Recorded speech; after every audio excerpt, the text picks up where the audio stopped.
Ассалаумағалейкум қазақ бауырым. Бүгін мен саған телефон мен интернет арқылы қалтаңнан ешқандай да ақша шығармай, опростарға жауап беріп, ойын ойнап, реклама қарап, нормально ақша табуға болатын новый американский сайт көрсеткім келіп отыр.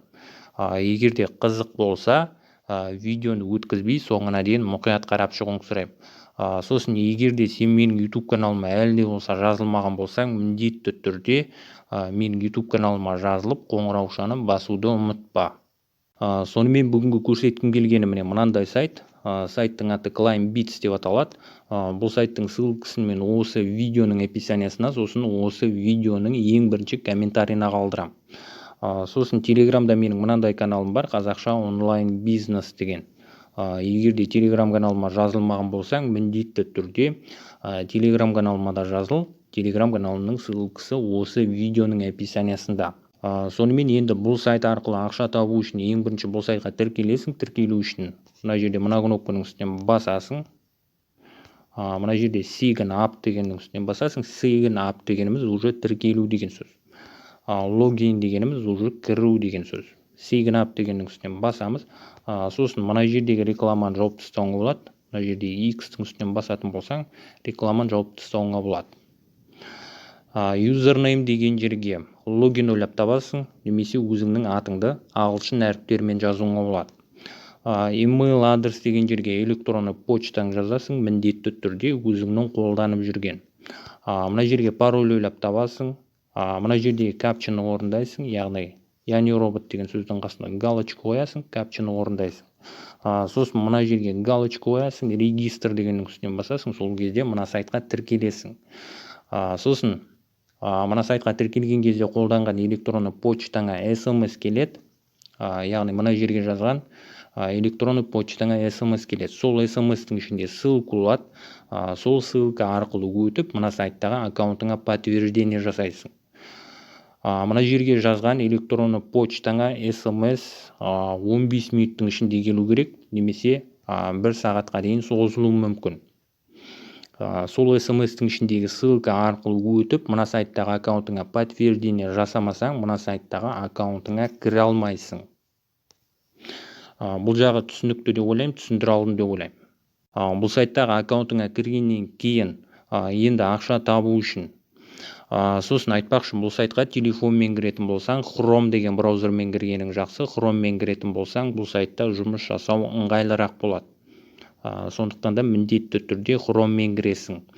Енді бұл жерде біздерге шын ақша төлемейді. Жаңа реклама қарағанымыз үшін, опросқа жауап бергеніміз үшін, ойын ойнағанымыз үшін біздерге шын ақша төлемейді. Бұл жерде битс деген нәрсе төлейді. Бір битс бір сатоши болып есептеледі. Көріп отырғаныңдай, менің балансымда қазір 354 битс бар. 354 битс, 354 сатоши болып есептеледі. Сатоши дегеніміз биткоинның тиындары. Биткоин дегеніміз криптовалюта. Яғни мына сайт арқылы реклама қарап, ойын ойнап, опростарға жауап бергеніміз үшін біздерге криптовалюта төлейді. Сосын сол криптовалютамызды шын ақшаға айналдырып шығарып алуымызға болады. Енді бұл сайт арқылы 5 минут сайын тегін битс жинап отыруымызға болады, яғни тегін битс табуымызға болады. Ол үшін төмен қарай түсеміз. Мына жерде сосын мына рекламаны жауып тастауыңа болады. Мына жерде X-тің үстінен басатын болсаң, рекламаны жауып тастайсың. Мына жерге келесің, Climb free bits every 5 minutes деген. Мына жерде Roll now crab jackpot деген оранжевый кнопканың үстінен басасың. Мына жерде Solva media дегеннің үстінен басасың. Recaptcha деген таңдап аласың. Яғни робот деген сөздің қасына галочка қоясың. Капча шықса, капчаны орындайсың. Сосын мына жерде Press and win деген кнопканың үстінен басасың. Мына жерге түскен санға байланысты саған битс береді. Көріп отырғаныңдай 1/20 битс берді. Close дегеннің үстінен басамыз. Енді 5 минуттан кейін тағы да жинауымызға болады. Енді бұл жерде опростарға жауап беріп, ойын ойнап, реклама қарау арқылы битс жинау үшін Мына жерде мына кнопканың үстінен басасың. Earn bits дегеннің үстінен басасың. Faucet дегеніміз, кран деген сөз. Кран дегеніміз жаңағы, яғни 5 минут сайын бит жинап отыруға болатын нәрсе. Бұл жерде PTC Ads деген бар, яғни реклама 20 секундтық, 10 секундтық, 15 секундтық біреулердің рекламировать етіп отырған сайттарын қараймыз. Сол үшін біздерге битс төлейді. Міне, көріп отырғаныңдай, мыналардың барлығы реклама. Мына жерде мына рекламаны қарағанымыз үшін 15 секунд біздерге 1:40 битс береді. Рекламаны қарау үшін мына жердегі визит деген көк кнопканың үстінен басасың, сайт ашылады басқа беттен. Таймер жүреді. Таймер міне мынандай болады. Міне. Таймер біткенше күтеміз, сосын капча шығады. Капчасы кішкене басқашалау бұл сайттың. Таймер бітті. Капчаны табу үшін төмен қарай түсеміз. Міне көріп отырғаныңдай капчасы мынандай. Мына жерде 4 бірдей сурет бар мынандай. Сосын бір басқаша сурет тұр. Сол сурет таңдаймыз. Grid деген жазу пайда болды. Grid дегеніміз уже отлично деген сөз. Яғни бәрекелді деген сөз. Мына ашылған сайтта жоп тастай беруімізге болады. Мына сайтқа қайтып келеміз. Түсінгеніңдей, бұл жердегі рекламаларды осылай қарайсың. Енді бұл жерде short link деген нәрсе бар, яғни қысқартылған ссылка. Оны да earn bits деген жерден қараймыз.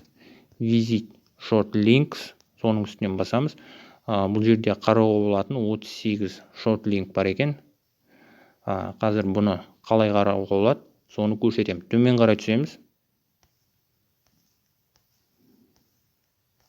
Мына жерге келеміз. Міне мыналардың барлығы short link, яғни қысқартылған ссылкалар. Мына жерде ең бірінші тұрған short linkті қарағанымыз үшін біздерге 3:60 битс береді. Ары қарай кете береді. Көріп отырғаныңдай. Сосын бұл жерде кейбір сайттар менде ашылмайды, сенде ашылуы мүмкін, енді әркімде әртүрлі. Short линктерді қарау үшін short линктердің қасындағы визит деген жасыл кнопканың үстінен басасың. Мысал үшін қазір қарап көрейік.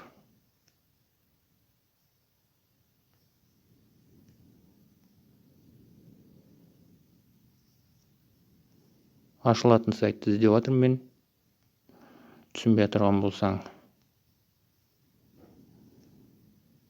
Мына сайтты қарап көрейік. Мына сайтты мысал үшін 3 рет қарауымызға болады. Мен 3-тің біреуін қараппын.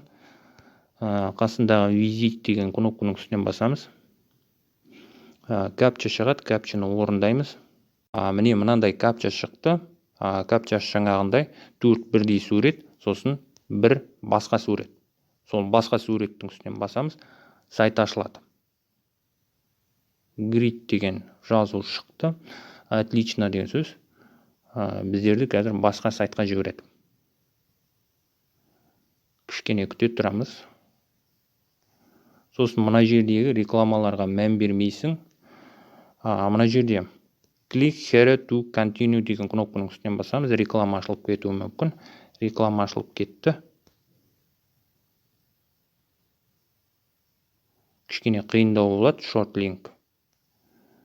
Мына жерде мынандай сөздер пайда болса, please solve the captcha деген сөздер пайда болса, значит, капча шығу керек деген сөз. Міне мынандай капча шықты, яғни робот деген сөздің қасына галочка қоямыз. Реклама ашылып кетті. Тағы да яғни робот деген сөздің қасына галочка қоямыз. 3 рет реклама ашылып кетуі мүмкін. 2 рет реклама ашылды. Үшіншісінде уже капча қойылайын деп жатыр.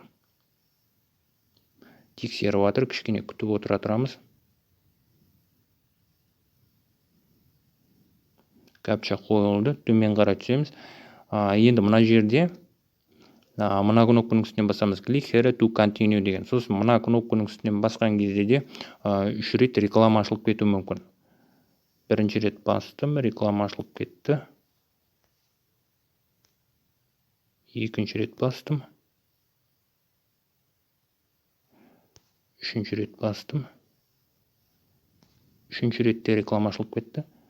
Төртінші рет бастым. Болды. Енді қазір таймер жүру керек. Міне таймер жүріп жатыр. Таймер біткенше күтіп отыра тұрамыз. Төмен қарай түсеміз. Мына жерде get link деген сөз пайда болу керек. Мына жерде please wait деп тұр. Таймер бітті. Міне мынандай кнопка пайда болды, get link деген. Енді осы кнопканың үстінен басамыз. Осы кнопканың үстінен басқанда да 3 рет реклама ашылып кетуі мүмкін. Бір рет бастым. Екінші рет бастым. Тағы да реклама ашылып кетті. Енді күтеміз.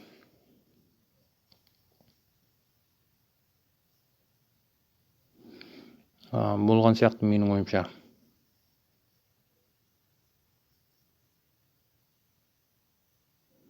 Жоқ, қайтадан.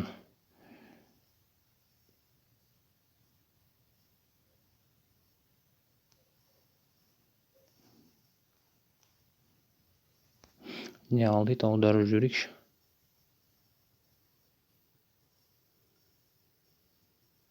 Жоқ, болған сияқты.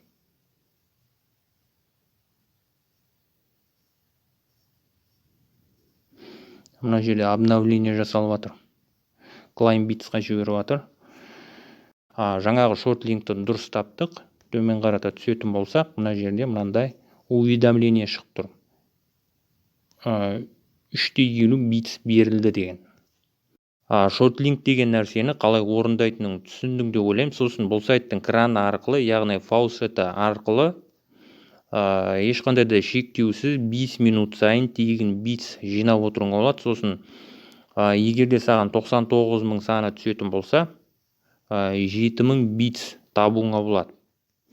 Бұл жағы түсінікті деп ойлаймын. Енді опростарға жауап беріп, ойын ойнау арқылы битс жинау үшін тағы да мына жерде мына кнопканың үстінен басасың.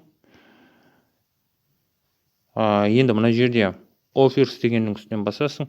Бұл жерде сосын мынандай опростар бар.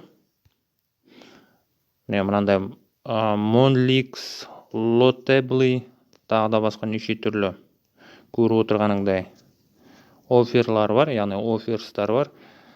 Бұл жерде опростарға жауап бергенің үшін, ойын ойнағаның үшін битс бермейді, кредит береді. Мысалы үшін мына жерде Monlix деген таңдайық. Жалпы мен өз басым бұл сайттағы опростарға жауап бермеймін, ойын ойнамаймын. Мен бұл жерде тек реклама қарап, сосын краны арқылы битс жинап жүрмін. Яғни криптовалюта жинап жүрмін. Мына жерден өзің қарасаң болады. Міне, мынандай бәрекеттер бар. Түсінгеніңден бұл жерде опростарға жауап бергенің үшін, ойындар ойнағаның үшін саған битс бермейді, кредит деген нәрсе береді. Жинаған кредиттеріңді мына жерге жазып, қазір көріп отырғандай менің балансымда 0 кредит бар, міне. 0 кредит бар. Жинаған кредиттеріңді мына жерге жазасың. Бұл жерде көріп отырғаныңдай 15.000 кредит, 3.000 битс екен. Енді ойын ойнап, опростарға жауап беріп, жинаған кредиттарыңды битсқа айналдыру үшін мына жерде екі жаққа қарап тұрған стрелканың үстінен басасың. Сол кезде кредиттарыңды битсқа айналдырып береді. Енді бұл сайт арқылы жинаған битсіңді шығарып алу үшін саған крипто кошелек керек болады. Егерде сенде крипто кошелек жоқ болса, мынандай крипто кошелек бар, FaucetPay деген. Мен бұл сайт туралы видео түсірдім. Егерде ол видеоны көрмеген болсаң, ол видеоның ссылкасын мен осы видеоның описаниясына қалдырам. Енді мына сайтқа тіркеліп болғаннан кейін бұл жерден биткоин адресіңді аласың. Яғни жаңағы сайтқа биткоин адресіңді сохранить етесің. Биткоин адресіңді алу үшін мына жерде депозит дегеннің үстінен басасың. Сосын бұл сайтта тек қана биткоин емес, тағы да басқа криптовалюта адрестері болады. Өзің қарап көрсең болады. Төмен қарай түссең шығады барлығы. Мына жерде Мынандай адресіңнің үстінен басасың, мынау биткоин кошелегіміздің адресі. Үстінен бір рет басамыз, копировать етіп аламыз. Мына сайтқа келеміз. Мына сайтқа биткоин адресімізді сохранить етеміз. Сохранить ету үшін мына жерге басамыз. Account settings дегеннің үстінен басамыз.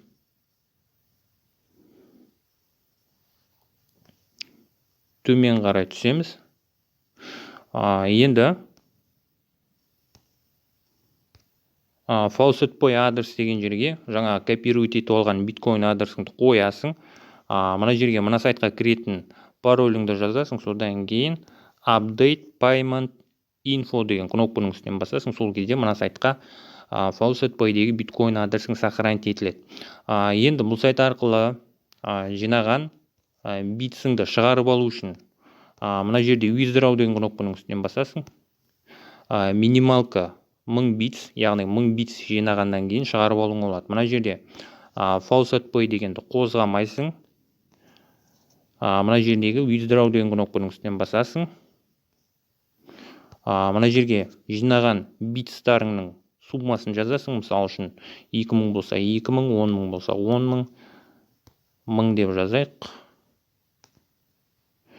Міне көріп отырғандай минималка 1000 битс, яғни 1000 битс, 1000 биткоин болып, 1000 сатоши болып есептеледі. Түсінгеніңдей 1000 битс жинағаннан кейін жинаған битстарыңды faucet pay деген биткоин адресіңе шығарып алуыңа болады. Енді мына жерде withdraw деген кнопканың үстінен басасың. Сол кезде аударған битстарың faucet pay деген биткоин адресіңе сатоши болып түседі. Енді faucet pay дегі криптовалютаңды шығару жағы. Жалпы мен ол туралы видео түсірдім. Яғни бұл видеода көрсетпеймін ол туралы. Егер де ол видеоны көрмеген болсаң, ол видеоның ссылкасын мен осы видеоның описаниясына қалдырамын. Яғни faucet pay дегі криптовалютамызды шын ақша қылып шығарып алу жағын осы видеоның астындағы ссылка арқылы қарап алуыңа болады. Сонымен бүгінгі көрсеткім келгені міне осындай өте керемет сайт. Жаңа видеоның бас жағында айтқанымдай, бұл сайттың ссылкасын мен осы видеоның описаниясына, сосын осы видеоның ең бірінші комментарийына қалдырамын. Бұл сайт арқылы қалтаңнан ешқандай да ақша шығармай, телефон мен интернет арқылы осылай ақша табуыңа болады. Яғни жаңағы көрсеткенімдей. Сонымен бұл видеоны мен осы жерден аяқтағым келіп отыр. Егер де бұл видео саған ұнаған болса, міндетті түрде бұл видеоға лайк бас, комментарий жаз, әртүрлі әлеуметтік желілерде достарыңмен бөліс. Сонымен келесі видеода кездескенше.